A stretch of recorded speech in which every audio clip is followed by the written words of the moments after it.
살펴보겠습니다. 오늘 우리에게 주신 말씀 신약 성경 누가복음 2장 25절에서 32절까지의 말씀입니다. 누가복음 2장 25절에서 32절까지의 말씀. 네, 우리 한 절씩 교독하도록 하겠습니다. 강사님 먼저 읽겠습니다. 예루살렘에 시몬이라 하는 사람이 있으니 이 사람은 의롭고 경건하여 이스라엘의 위로를 기다리는 자라. 성령이 그 위에 계시더라. 그가 주의 그리스도를 보기 전에는 죽지 아니하리라 하는 성령의 지시를 받았더니 성령의 감동으로 성전에 들어가매 마침 부모가 율법의 관례대로 행하고자 하여 그 아기 예수를 데리고 오는지라. 시므온이 아기를 안고 하나님을 찬송하여 이르되 주제여 이제는 말씀하신 대로 종을 평안히 놓아 주시는도다. 내 눈이 주의 구원을 보았사오니 이는 만민 앞에 예비하신 것이요 이방을 비추는 빛이요 주의 백성 이스라엘의 영광이니이다 하니. 아멘. 네, 오늘 우리 예수님을 만날 비법이라는 제목으로 함께 말씀을 살펴보겠습니다. 자, 말씀을 나누기 전에 강도사님 눈에 검정색이 너무 많이 보여요. 네, 자, 머리 들고, 네, 고개 들고 강도사님을 바라봅니다. 강도사님 설교 시간에는 강도사님 말씀을 볼까요? 라고 말할 때 말고는 여러분들이 고개를 숙일 일이 없습니다. 네, 우리 필기하는 친구들도 중간중간에 있는 줄로 압니다. 필기 안 해도 돼요, 여러분. 필기 했던 사람, 필기 했었어요, 혹시? 필기 했던 사람 있어요? 필기 했던 사람 중에 집에 가서 다시 보는 사람 있어요? 없단 말이에요. 그렇기 때문에 지금 이 시간 강사님 짧게는 15분, 길어도 20분 사이에 말씀을 전할 건데 그 시간에 집중해서 듣는 게 더 좋아요. 그래서 여러분들이 고개 들고 강사님 눈을 보고 말씀을 잘 들으면 좋을 것 같습니다. 오늘 예수님을 만날 비법이라는 제목으로 말씀을 나눕니다. 지난주에 강도사님이 광고 시간에 아티제로 찾아오면은 강사님이 이제 뭐 차를 사주겠습니다 이렇게 했어요. 그래서 몇 명이 왔냐면 8명이 왔어요. 8명이. 네, 다행이에요. 강사님 한 20명 올 줄 알았는데 야 20명 오면 어떡하지? 사모님한테 전화해가지고 미안합니다 하면서 이렇게 제가 이렇게 실수를 했어요. 그래서 그것이 그런 줄도 모르고 제가 실수를 했는데 어떻게 괜찮을까요? 그래서 허락을 구했어요. 그래서 사모님께서 이제 뭐 20명이야 오겠냐 하면서 그 20명만 안 와도 된다. 20명만 아니면 된다. 이렇게 말씀하셨는데 다행히 이제 20명까지는 안 오고 8명이 왔어요. 그래서 선생님들도 와주시고 해서 총 12명 이렇게 아티제에서 강사님이랑 또 만났습니다. 그래서 되게 좋았어요. 강사님이 이제 앞으로도 이제 다시는 아티제에서는 하지 않을 테지만 그 외에 어떤 다른 카페들 있잖아요. 그리고 강사님이 이번 주에 서현역, 그러니까 지난주에 그 아티제 갔을 때도 아티제만 딱 갔다가 왔단 말이에요. 근데 이제 그 동네가 그런 데인 줄 몰랐어요. 그런데 이제 어제 처음으로 그 서현역, 그러니까 그 거기가 아마 중심일 것 같아요. 그 이렇게 길이 있었어요. 길이 있었고 옆으로 이렇게 상점들이 되게 많았어요. 그리고 딱 나의 정면에 보이는 것은 AK 플라자. 네, 거기가 중심 맞죠. 거기 엄청 많은 것들이 있더라고요. 어제 이제 누구랑 갔냐면 이제 뭐 여진호 목사님이랑 정준곤 강사님이랑 이렇게 3명 갔어요. 재미없었어요. 아무튼 그렇게 이제 셋이서 가서 밥도 먹고 차도 마시고 했어요. 그런데 되게 좋더라고요. 막 맛있는 것도 너무 많고. 그래서 종종 이렇게 맛있는 식당에서도 그런 이벤트를 하면 좋겠다라는 생각을 했어요. 종종 매달 할 수는 없어도 그래도 적어도 2달에 1번, 3달에 2번 정도는 하면 좋겠다라는 생각을 했어요. 그런데 이 사실을 두고 이렇게 한다고 하니 강사님이 또 이제 지난번에 뭐 강사님 용돈이 올랐어 이렇게 말을 해가지고 대단히 많은 줄 아시는 분이 있는데 그렇지는 않습니다. 강사님 용돈이 원래 한 달에 2만 원이었는데 5만 원으로 올랐어요. 그래서 2.5배나 상승했죠. 그래서 나에게는 대단한 기쁨인데 제가 말했잖아요. 여러분들이 생각하는 만큼 오른 건 아니다. 그래서 2만 원에서 5만 원. 하지만 이런 행사를 할 때는 사모님이 카드를 주시기 때문에 걱정 없다. 그래서 사실은 어쩌면 여러분들을 위한 것이 아니라 내가 그곳에 가고 싶어서 하는 것일 수도 있다라는 생각을 가지고 부담 없이 이렇게 오면 될 것 같아요. 강사님이 이렇게 종종 행사를 하다 보면 우리 중에는 이제 한 3달, 4달이 지나서 3월, 4월이 지나서 5월, 6월이 되면 우리 중에는 이제 2가지 부류의 사람으로 나뉘게 되는 거예요. 어떤 사람이냐면 강도사님께 얻어먹어 본 사람, 여전히 얻어먹지 못한 사람, 이렇게 반반 나뉘게 되는 거죠. 그러면은 이제 그 중에서는 또 강사님과 많이 교제하고 강사님 이렇게 할 때마다 계속 찾아와주고 했던 사람은 강사님과 더 이제 교제를 많이 나누고 더 친밀한 관계를 가질 수 있겠죠. 그렇지만 반면에 그렇지 못한 채로 여전히 그냥 주일에만 이렇게 와서 강사님 만난 친구들은 그보다는 덜 교제된 상태로, 덜 친근한 상태로 이렇게 남아 있을 수밖에 없을 것 같아요. 근데 그것에 있어서, 그 일들에 있어서 여러분들이 부담 갖지 않았으면 좋겠어요.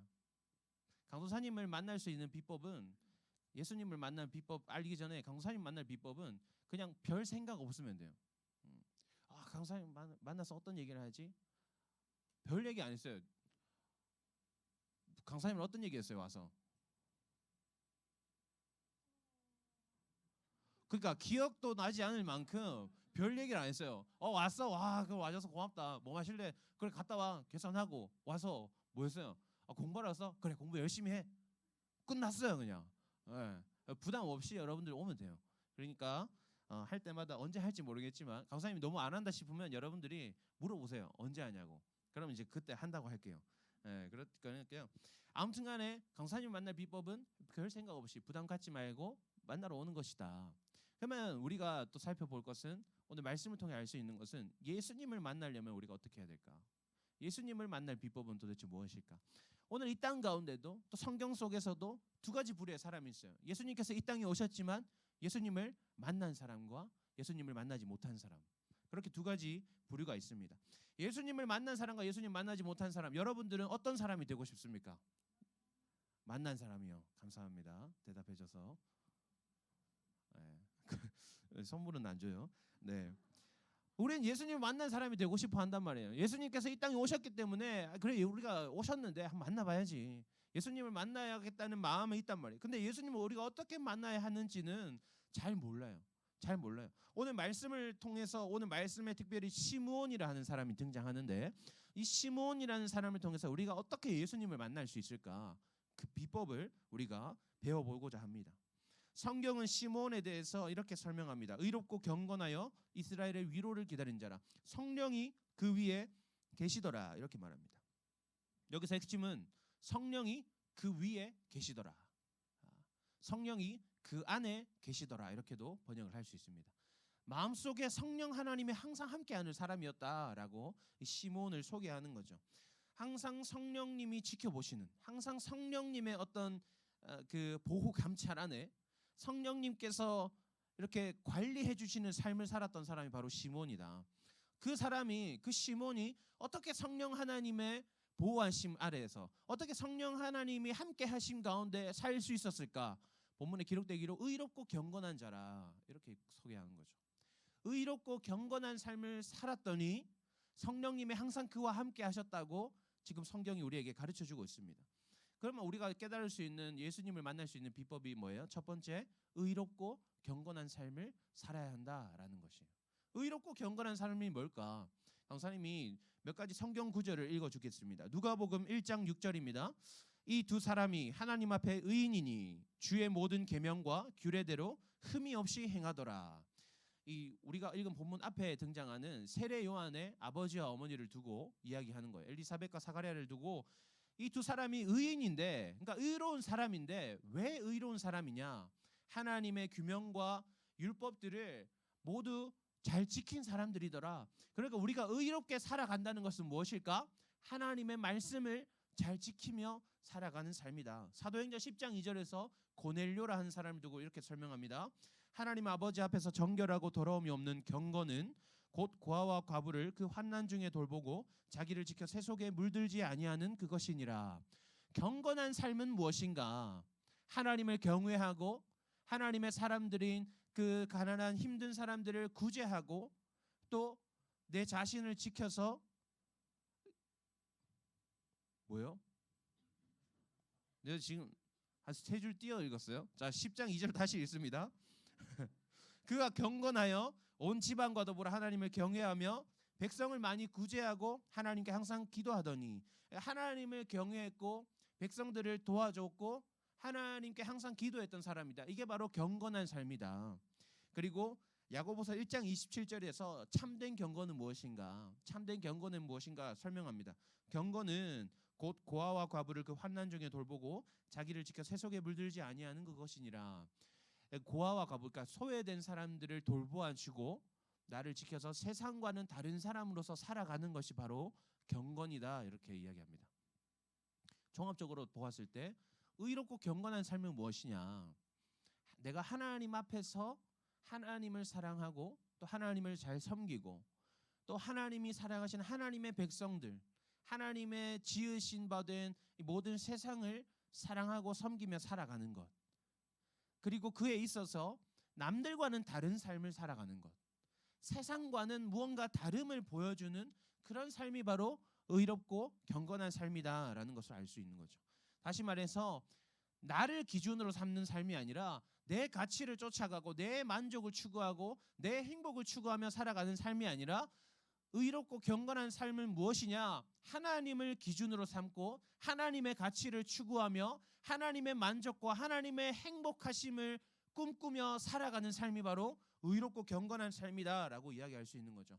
또 다른 표현으로 강사님은 의롭고 경건한 삶을 이렇게 표현하고 싶습니다. 하나님의 가치를 이 땅에 실현시키는 삶이다. 하나님의 가치를, 나의 가치를 이 땅 가운데 어떻게든 실현하려 애쓰는 삶이 아니라 하나님의 가치를 이 땅에 실현시키려 하는 삶이 바로 의롭고 경건한 삶이다라고 생각할 수 있는 거죠.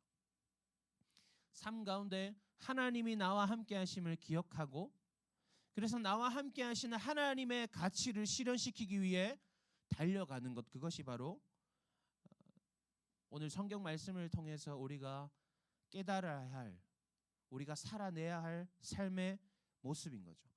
그러면 우리는 고민해봐야 됩니다. 우리의 삶의 모습은 어떤가? 우리 삶의 모습은 어떤가? 우리는 그것을 고민해 볼 수 있습니다. 여러분, 사람이 언제 가장 많은 죄를 지을까요?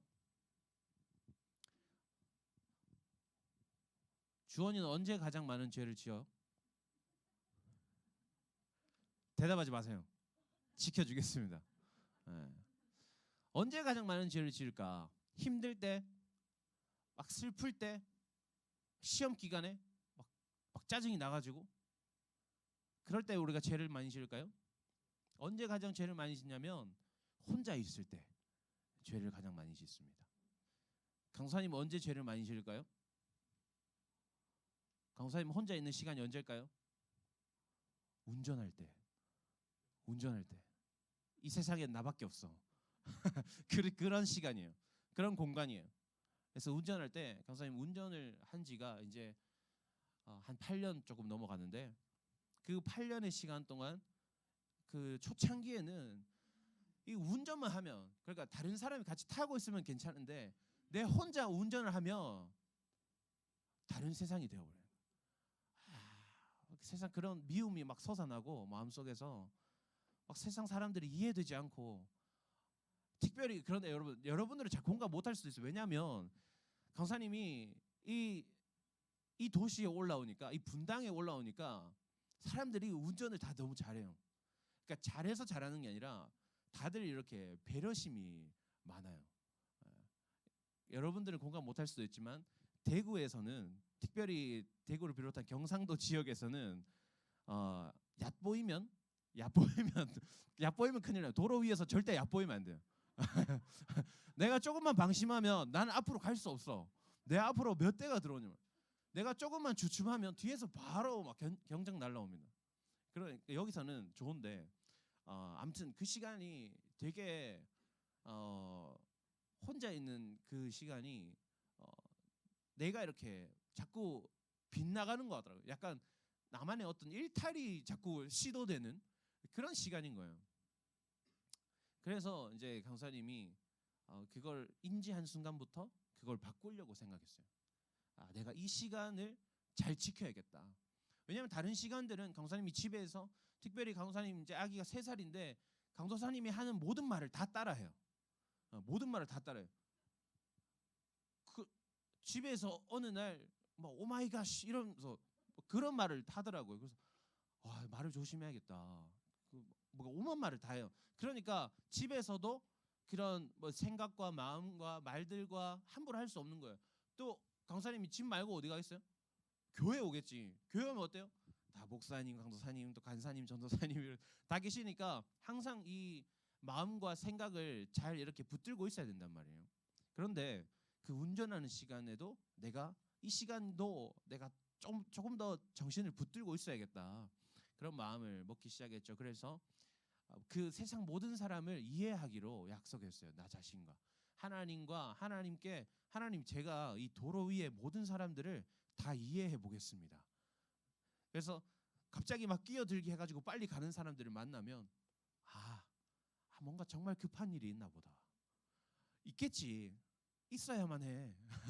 그래야만 내가 널 용서할 수 있어. 막 이런 마음을 가지고 스스로를 이제 훈련시켜 가는 거죠. 비롯해서 강사님이 2가지 어떤 나만의 캠페인을 실천 중에 있어요. 뭐냐면 강사님이 이제 가족끼리 함께 어떤 공원에 가거나 그런 데 가면은 항상 눈에 밟히는 게 뭐냐면 쓰레기가 너무 많아요. 특별히 공원에도 쓰레기가 너무 많아요. 그런데 문제는 뭐냐면 쓰레기통이 없어요. 그래서 사람들이 이해도 가. 쓰레기가 생겼는데 쓰레기통이 없으니까 그냥 버리는 거예요. 근데 그걸 보고 처음에는 강사님 그걸 그냥 보고 왜 저럴까? 사람들이 왜 저렇게 버려둘까? 특별히 막 커피 마신 컵들 이런 것들 있잖아요. 막 다 올려두고 왜 그럴까? 근데 그걸 보고 비난만 하는 거는 옳지 않은 것 같은 거예요. 그래서 그걸 버리기 시작했어요. 이제 그 있으면 주워서 버리는 거야. 쓰레기통 찾아서. 근데 이제 쓰레기통이 없으니까 그래서 이제는 어떻게 하냐면 어디 그런 공원이나 그런 곳에 갈 때마다 비닐봉지를 하나씩 챙기려고 해요. 그래서 이제 봉지를 갖고 있으면 내가 여기 담아 가지고, 보통 그래도 출입구에는 그 막 이렇게 들어가고 나가고 하는 데는 쓰레기통이 다들 있으니까, 아니면 화장실이나 그런 데 있으니까 그런 데서 버리려고 쓰레기통을 가지고 다니고, 그래서 이제 쓰레기를 주우려고 하는 편입니다. 그리고 또 한 가지는 뭐냐면 감사하다는 표현을 많이 하려고 해요. 그래서 단지 내가 함께 지내고 생활하는 사람들뿐만 아니라 내가 삶 속에서 만나는 모든 사람들, 이웃들, 내가 우리 집 앞에 그 마트에서 일하시는 분들, 또 뭐 앞집 사시는 분들, 뭐 이렇게 내가 관계하는 모든 사람들에게 감사하다는 표현을 하려고 하는 거예요. 얼마나 감사해요. 내가 콜라가 너무 먹고 싶은데 비록 내 돈을 주고 사 먹은 거 맞아요. 어떤 사람들이 이렇게 말해요. 내 돈 주고 사 먹는데 왜 감사하냐? 그 사람이 팔아주지 않으면 난 먹을 수 없는 거예요. 감사해야 되잖아요, 우리가. 그렇게 따지면 이제 다 감사한 거예요. 그래서 감사하다는 표현을 많이 사용하려고 합니다. 근데 그렇게 살면 사실 귀찮아요. 쓰레기 내가 왜 주워야겠어? 내 공원도 아닌데, 내 땅도 아니고 내 집도 아닌데, 그죠? 왜 주워야겠어? 감사하다는 말 안 해도 넘어갈 수 있잖아요. 강사님이 그렇게 감사합니다라고 표현할 때는 어떤 분은 되게 고마워하시면서 같이 감사하다고 말씀해 주시는 분도 계신 반면에, 어떤 분은 그냥 뭐 이렇게 완전 그냥 무표정의 묵묵부답으로 반응하시는 분도 계세요. 그러면 강도사님도 사람인지라 상처받기도 하고 좀 섭섭하기도 하고 그런 마음들이 든단 말이에요. 그러니까 이런 삶은 귀찮은 삶이야. 번거로운 삶이에요. 굳이 이렇게 살아도 되지 않는 그런 삶의 형태인 거죠. 근데 왜 이렇게 하느냐? 그냥 세상이 좀 더 아름다워졌으면 좋겠어요. 왜 아름다워져? 내 거에 아닌데 왜 아름다워져요? 하나님의 것이잖아요. 하나님이 만드신 이 세상인데 내가 하나님을 사랑하니까 내가 사랑하는 하나님이 만드신 그 세상이 좀 더 아름다워졌으면 좋겠는 거예요.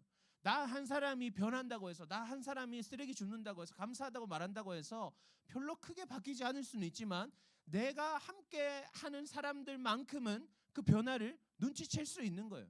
나와 함께 다니고 함께 내 생활권에 있는 사람들만큼은 변해갈 수 있는 거예요. 저 사람은 감사하는 사람이야. 저 사람은 쓰레기를 줍는 사람이야. 알 수 있단 말이에요. 그러다 보면 어떻게 돼요? 한 사람 한 사람씩 그 영향이 끼쳐지게 되고, 만약 우리 모두가 여기 있는 100명에 가까운 사람들 모두가 우리 삶의 각자의 터전에서 그러한 삶을, 그러한 작은 실천 하나하나를 만들어 간다면 당장에는 내 마음부터, 내 집부터, 내 방과 내 집부터, 내 동네, 내 학교, 내 학원, 내 삶의 주변들이 변하게 될 것이고, 그것들의 영향력이 끼쳐지다 보면 결국에는 하나님 만드신 이 세상이 아름다워질 것이 아닐까, 그 희망을 가지고, 그 소망을 가지고 그렇게 살아가는 거예요. 그렇게 살다 보면, 우리 한 사람 한 사람이 모두 그렇게 살고자 힘쓰다 보면 진짜 세상은 변하는 거예요. 옛날에는 교회 가면 무조건 좋다고 생각했어요. 옛날에는 부모님들은 교회 안 다녀도 자녀들이 교회 간다, 친구 따라도 교회 갔다 올게 하면, 그래 갔다 와, 교회 가면 맛있는 거 준다더라, 교회 갔다 오면 거기 좋은 거 가르쳐 준대, 교회는 좋은 곳이래 하면서 부모님들 막 보내주셨어요. 근데 지금은 어때요? 교회를 다니는 우리 마음에도 교회에 대한 부정적인 시선과 비판적인 사고를 가지고 있단 말이에요. 교회에 대한 인식이 좋지 않은 시대예요. 그런 시대를 우리가 바꿀 수 있을 것 같지 않아요, 여러분? 우리 한 사람 한 사람의 삶이 변해가면, 우리 한 사람 한 사람이 주변을 변화시켜 나가다 보면 결국 세상이 교회를 두고 아름답다고 말할 그 세상이 올 수 있단 말이죠. 우리가 할 수 있다는 거예요. 그래서 우리가 의롭고 경건한 삶을 살아내는 거예요. 두 번째로 알아야 될 것은, 그리고 그 모든 일 가운데 오늘 등장하는 시므온처럼 이스라엘의 위로를 기다리는 자라, 주님을 기다리는 마음을 가지고 임할 것이 필요합니다. 성경에서 말하는 주님의 오심은 두 가지예요. 첫 번째는 뭐냐면 예수님의 초림, 이 땅에 오신 처음 오심, 2000년 전에 이 땅에 처음 오셨을 그 예수님의 오심을 예수님의 초림이라고 말합니다. 그리고 두 번째는 뭐냐면 예수님의 재림, 예수님께서 우리를 위해 이 땅에 오시고 우리 위해 죽으시고 부활하시고 40일 동안 말씀을 가르치시다가 하늘로 승천하시면서 약속하십니다. 내가 다시 이 땅에 올 것이다, 다시 내가 너희 가운데 돌아올 것이다 말씀하십니다. 예수님께서 물론 우리의 매일매일의 마음 가운데 예수님 우리 찾아오시지만, 예수님께서 궁극적으로 완전하게 이 땅에 다시 오실 것을 약속하셨어요. 그것을 우리가 재림이라고 이야기하는데, 지금 우리가 초림과 재림 사이의 시대를 살아가면서 우리의 태도는 무엇이냐? 초림 때의 예수님을 사랑을 기억하면서 그 구원하심에 힘입어서 재림을 준비해야 되는 거예요. 예수님 오실 것을, 다시 오실 것을 우리가 기다리면서 그때를 대비해야 되는 거예요. 말씀 가운데 준비되지 않은 자는 다시 오실 예수님을 만날 수 없다고 했어요.